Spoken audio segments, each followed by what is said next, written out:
Hello, good afternoon. Welcome to Centermac's weekly sales training, the Tuesday of June 23rd, 2020. Well, say hello, everyone. And Hi. so we got Vicky Guo, who's from First American. And I'm very thrilled to have Vicky join us today. Now, I don't see anybody join us yet. So I want to make sure, okay, there's somebody looking at us right now. Okay. Now, so this afternoon we have Vicky Guo. Oh, we got 5 people join us. Okay, perfect.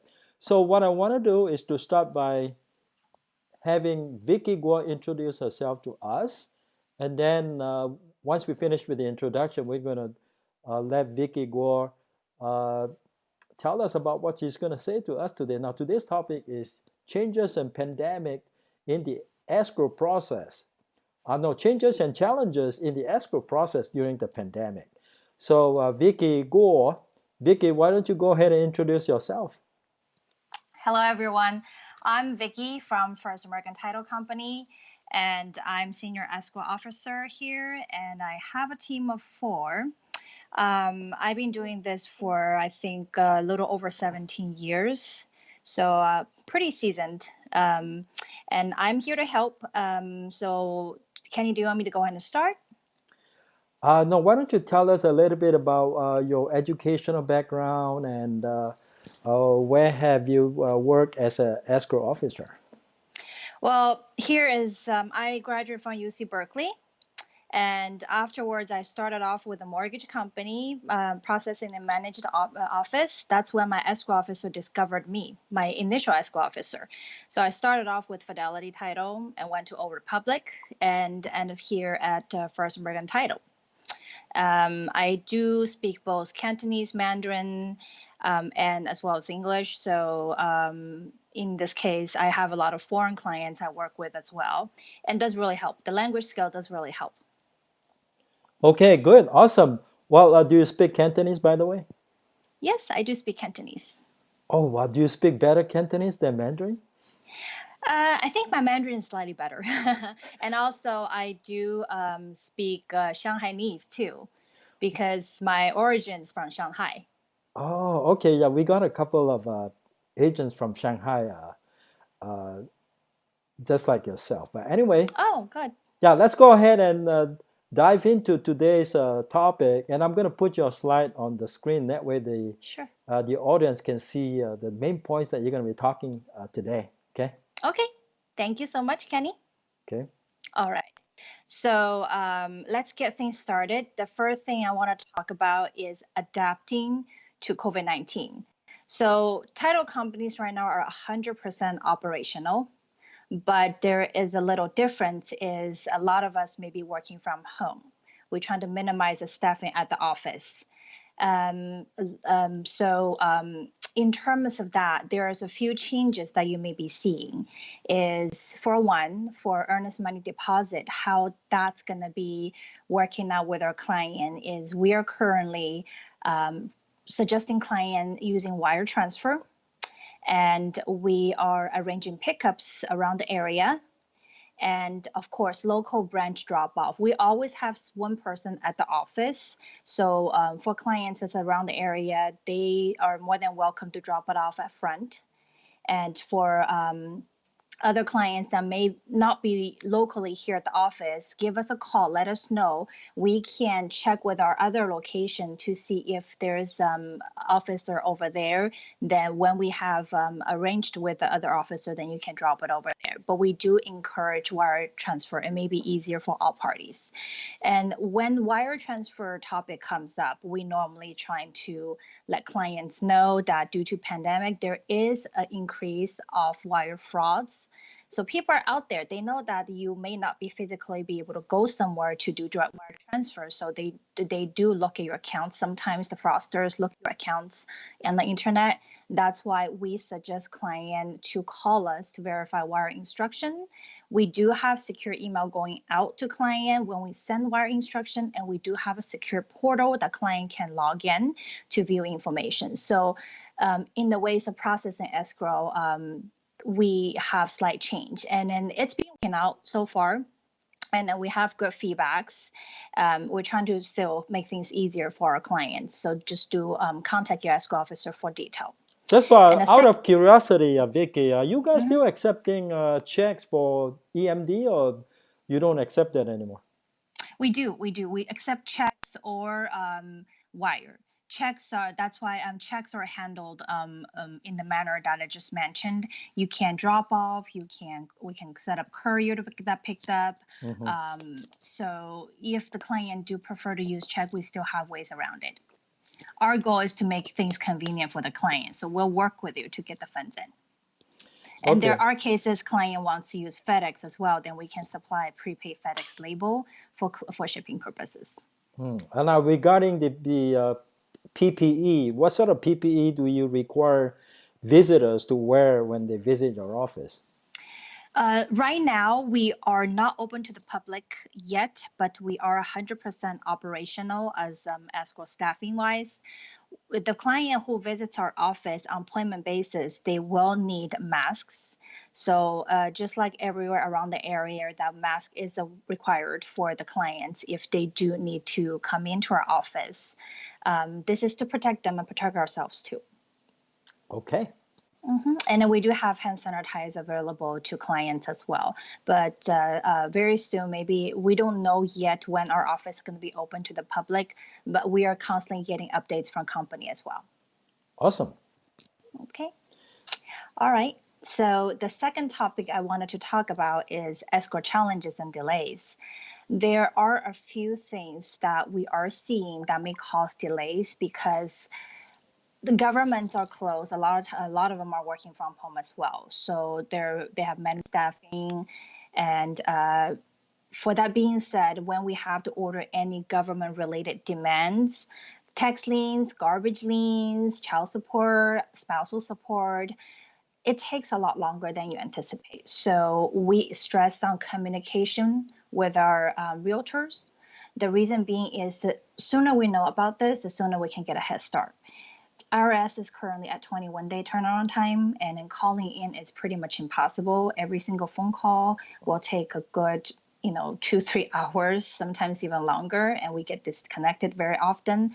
If anytime there's a possibility that there's some sort of lien on the property, do let your escrow officer know early, so we have plenty of time to work on them. Can you give us some examples of such liens? Oh, tax liens. But the biggest thing that cause delay is tax liens. With garbage liens and county city liens, like with reinforcement ordinance, the things like this, they are taking longer, but not as long. So usually they'll be turning around about 10 business days, sometimes sooner. But the only thing is it's unpredictable. They don't have a really set schedule. Just for instance, I have two police enforcement lien that I have to order from the city of Stockton. And initially they quoted us about 7 business days, but they didn't have anything ready until about 10 business days later because the staffing they have. They did explain that due to COVID-19, we are trying everything we can. We are working remotely, so all requests are not going to be accepted by drop-offs, because sometimes we have to drop it off with a check, and then from time to time their office is not open, so they require mailing, and mailing takes longer too because their city of Oakland's garbage lien department, they will need upfront fee to process the demand. What we usually do is we send a courier with our demand, drop it off. That's the fastest way. But since their office is currently closed to the public, we can no longer drop off the demand and the check. We have to mail it to them. So taking consideration the mailing time does take about 3 business days or more, depending on USPS service. So these are the things that you may need to consider to have a head start. Let me ask you this. Sometimes without looking at the prelim, you don't know what liens there are on title. So when would be a good time that you suggest an agent start looking at the prelim and see if there are important liens that have to be dealt with or taken care of early? What we normally suggest is the agents should check with their seller when you're going on to your listing appointment. Check with the seller, hey, do you owe anybody anything besides the liens that you owe on the house, maybe your mortgage? Is there anything else you can tell me about? Do you know of any back to tax liens, garbage liens, hit and miss? A lot of people don't know because their mail get lost and the city sometimes forget to send them out. But for child support, if you have child support, if you have spousal support, if the client's aware of any of such, please give the escrow officer a heads up as well. I stress on communication because escrow and real estate, we're a team. We have to work hand in hand. Once you let your escrow officer know, what we can do as escrow officers, we'll double check the prelim for you just to make sure, hey, this is on there, this is not on there. If it's on there, can you please contact your client for more information? Or if you don't mind, I can contact your client to get more details.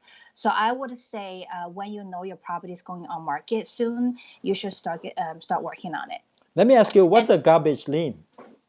Garbage lane, more so we see from the city of Oakland. It's garbage services that client forget to pay.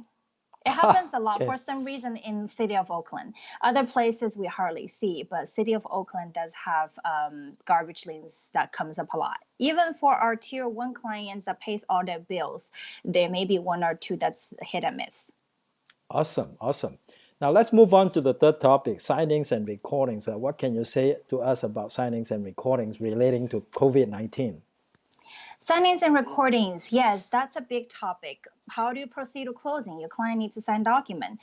And what we suggest is if you know that the client's out of town, out of state, out of country, let your escrow officer know as soon as you get in the contract. If you know your client's, your seller especially, will not be presented here in the US doing closing, even when you have a pre-sale, let your escrow officer know. Right now, scheduling appointment over at the embassy takes a lot longer. Some embassies may not work every day, depends on what location you're at. So let your escrow officer know ahead of time if your client, buyer or seller, needs power attorney, and if your buyer or seller not going to be in town doing signing process. We are creative on scheduling local signing services right now. Is our clients don't like to be in a small room with our notary. Guess what? We've been receiving requests. Can we sign the backyard, in our garage, front yard, driveway, at the park? So our notaries are very cooperative. They want to make sure the clients are comfortable too. So what they will do is they'll work with you on the signing location where you're comfortable with. And our notaries are required to use masks and gloves. We do suggest clients supply their own pens, but if you don't, notary does have pen for you, and what they will normally do is they'll wipe it down with sanitizer. Okay, awesome. Tell us a little bit about e-recording. Majority of the counties around our area are on e-recording. E-recording perks is you have a later cutoff time, and you have a later cutoff time meaning we can release it later. Alameda County just recently started e-recording. We used to need to let them know by 10:30 the latest that if we are recording the same day, but now we have up till 11:30 to release a recording and give us longer time for us to get the original document to the recorder's office. So if you have a signing, funding, and recording situation in most of the counties around here, it's manageable. As long as the client sign earlier in the morning, e-recording doesn't necessarily mean that we just scan a copy over to them to record, because they have strict requirement. They have to review and edit. So we still send the original to them, but with e-recording in place, it gives us a lot longer time to have the documents courier to them for them to review and to release for recording. Can you please quickly tell us which county actually allows same-day recording now in the Bay Area? Oh, most of them. I can say most of them. I don't have a complete list, but what I work around is we have Santa Clara County, Alameda County, Contra Costa County, San Joaquin County, San Francisco, San Mateo. All the Tri-City, Tri-Valley counties are on e-recording. Now let me ask you this: for e-recording, for same-day recording, what is the deadline of county to county? I don't have deadline for each individual county because they change on us from time to time. But most of them, I do have up till 11:30 to release a recording, meaning that if the client sign 8 o'clock in the morning, Then we get documents back by 9 o'clock. I have document courier over to the recorders.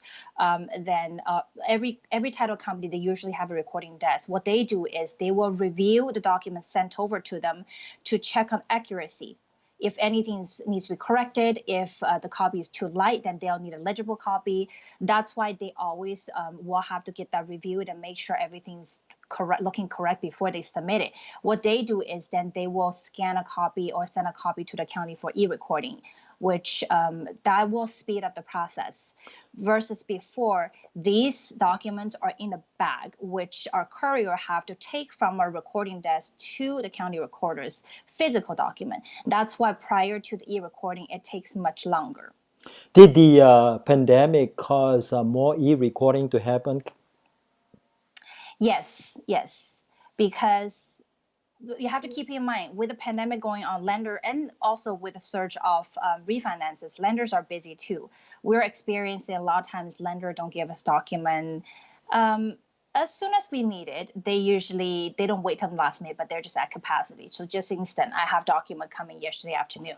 I have clients sign overnight, and a document gets dropped off at my office by 8 o'clock in the morning. My team will process it, have proper document couriered over, scanned over for funding, and we can consider that somewhat like assigning funding and recording the same day, because the same concept, if client signs today morning, just say that I have a document that came in last night, and obviously escrow didn't see any email that comes at like 9 o'clock at night, then we will process the document early in the morning for client to sign around 8:30, 9 o'clock, preferably somewhere closer. Then what happens is notary will drop off the document, we'll process it, we'll have a courier send it out. So we are still able to do the same day signing and recording. Now, let me ask you about the lenders' payoff demand. Are lenders' payoff demand coming in later than normal because of the pandemic, or they pretty much normalized now? Lenders' payout demand are pretty much normalized. It's still within the standard time. There are a lot of lenders that we can just call in and get a demand request over the phone. And some of them that needs authorization. This is where it may cause a delay, because a lot of our clients now are working from home. They may or may not have access to scanner and printer. And these lenders, they need requests to be faxed. They will need a signed authorization. The reason being is they need to verify the signature on file in order for them to release the payout to us. And for that to happen, then if the client doesn't have access to printer and scanner, that may cause a little bit of delay for a client to maybe go to Kinko's or back to the office. So we usually do suggest for client to go ahead and download a PDF program where they can write or sign on there. Okay, all right. Finally, before we part our ways, what advice would you give a new agent in terms of working with escrow officers on their new transactions? Just briefly. I usually suggest communication. It's always the key. Talk to escrow officer, present the situation, ask them for suggestions. And we're really good working with people. We'll let you know what we encounter, what we experience. We'll give you some ideas how to better proceed with the current scenario that you're in. All right. Now, so at the end of the recording, we'll probably put down Vicky's contact information in terms of phone number and email in the description. So if you ever need help, you can actually contact Vicky through the email or by contacting her office. Thank you so much for your time. It's been wonderful for you to share your experience with us, and we hope to invite you back someday. Sure, I'd love to attend this, because Kenny, you're awesome for setting this up.